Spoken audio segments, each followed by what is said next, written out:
ควบคุมเฮาคือเก่าและบ่ให้เฮารู้จักกับหมู่ใหม่หรือทำความรู้จักกับไผทั้งนั้นแล้วในที่สุดตู่ก็ทนบ่ไหวตู่เลือกที่จะย่างออกมาบ่แม่นเพราะตู่บ่ฮักเขาอีกต่อไปแต่เป็นเพราะตู่ฮักตัวเองหลายพอที่จะบ่ทนอยู่ในความรุนแรงนั้นอีกต่อไปบ่ว่าจะในรูปแบบใดก็ตามตอนนั้นตู่บอกตัวเองเลยว่าตู่บ่แม่นเหยื่ออีกต่อไป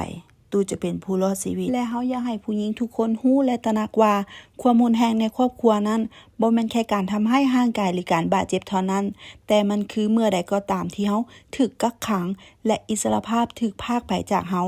นั่นแหละคือความรุนแรงในครอบครัวที่เกิดจากคนในครอบครัวและมันบ่ควรจะเกิดขึ้นกับผู้หญิงคนใดหรือไผก็ตาม